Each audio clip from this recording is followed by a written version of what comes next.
පාන්දර මුළු ලෝකෙම හරිම සංසුන්. හිරු එළිය ටිකින් ටික උදා වෙමින් ගස් අතරින් මෘදු ලෙස වැටෙනවා. ඒ එළියත් එක්ක මුළු පරිසරයම ටිකින් ටික ජීවයෙන් පිරෙනවා වගේ දැනෙනවා.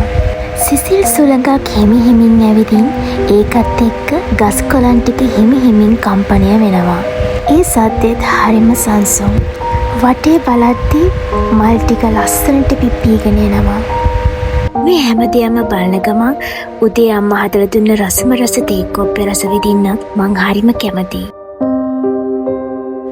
මේ හැමදේම එක්ක නිල්ම නිල් පාටින් බබලන කෙට්ට අයත් දිහා බලාගෙන දවස ආරම්භ කරන්න තියෙන එක මිනිස්සෙට ලැබෙන උපරිම සතුටක් සහ නිදහසක්. ඒ වගේම අද විශේෂ දවසක්. අද තමයි සිංහල හා දමිළ අලුත් අවුරුදු දිනය. ඉතින් ලංකාවේ හැම ගෙදරකම වගේ අද අපේ ගෙදරත් අලුත් අවුරුද්දට ලහි ලහියේ සූදානම් වූ දවසක්. උදේම නැගිටලා බුදු පහන තියන අම්මා මේ ලෑස්ති වෙන්නේ ලබන්නා වූ අලුත් අවුරුද්ද ආදරෙන් බාර ගන්න. ඊට පස්සේ ඉතින් අපේ අම්මගේ ප්‍රථම රාජකාරිය වුණේ කිරිබත් හදන එක. සිංහල දමිළ අලුත් අවුරුද්දට හැම සිංහල ගෙදරකම මේ වගේ කිරිබතක් අනිවාර්යයෙන්ම හැදෙනවා. ඉතින් අපේ ගෙදරත් කිරිබතක් උයන එක නම් අතපසු කළේ නැහැ. ඒ සුවඳත්, ඒ උණුසුමත්, ඒ සරල ජීවිතයේ මොහොතත් හරිම විශේෂයි.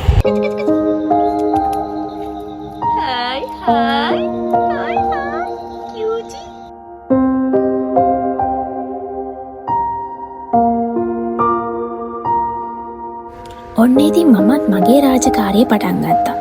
ගෙවල් දොරවල් අතු ගාලා අලුත් අවුරුද්දට සූදානම් වෙන්න මාත් හිතුවා.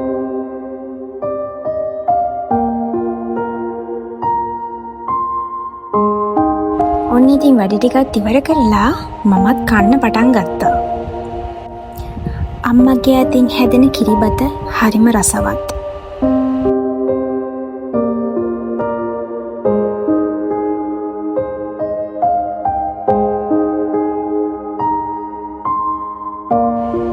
ඊට පස්සේ ආවේ අවුරුද්දේ හරිම සුන්දර චාරිත්‍රයක්. කිරි ඉතිරිවීම. අම්මා ලිපගිනි අවුලවලා මුට්ටිය ලෑස්ති කළා. ඉතින් හැමෝම එකට බලාගෙන හිටියේ ඒ සුබ මොහොත එනකල්. ටිකෙන් ටික කිරි උතුරන්න පටන් ගත්තා. ඒ සුදු පාට කිරි මුට්ටියේ ධාරයෙන් ඉතිරෙන මොහොතේ මගේ හිතත් නොදැනීම ප්‍රාර්ථනාවකින් පිරුණා. මේ කිරි ඉතිරෙනා වගේම අපේ ජීවිතත් සතුටින් සෞභාග්‍යමත් වාසනාවෙන් ඉතිරෙන්න ලැබේවා. මගේ අම්මටත් අප්පච්චිටත් මගේ පවුලේ හැමෝටමත් නිරෝගීකම, සැනසීම, සතුට කිසිදා නොඅඩු වේවා. ඒ ප්‍රාර්ථනාව මගේ මුළු හදවතින්ම කරපු හරිම නිහඬ ඒත් හරිම අර්ථවත් මොහොතක්.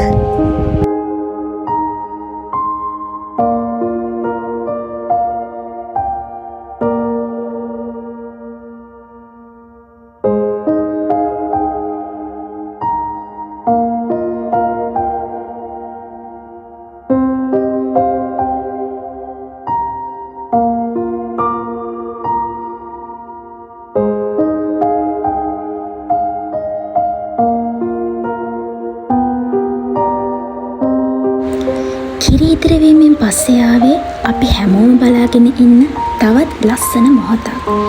අවුරුදු ආහාර වේල.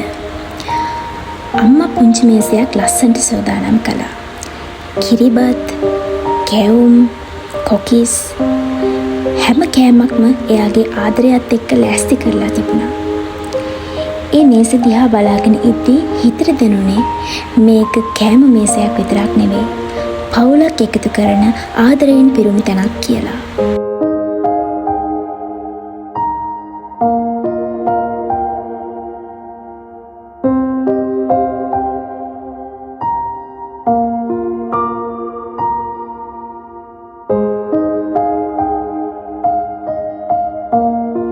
ඒ රසවත් අවුරුදු ආහාර වේලෙන් පස්සේ අම්මටයි අප්පච්චිටයි බුලත් දීලා වැඳලා මගේ පුංචි තෑගි දෙන්නත් මම අමතක කළේ නැහැ. මම හිතන්නේ දරුවෙක් විදිහට දෙමෝපියන්ට ගෞරවය දක්වලා ඔවුන්ව සතුටු කරන එක අපි හැමෝගෙම වගකීමක්. ඒ මොහොතේ මම හිතුවේ එකම එක දෙයක්. මේ වගේ සතුට පිරුණු හැම අවුරුද්දක්ම මගේ අම්මයි අප්පච්චි එක්ක මේ ගෙදරම සමරන්න ලැබේවා කියලා.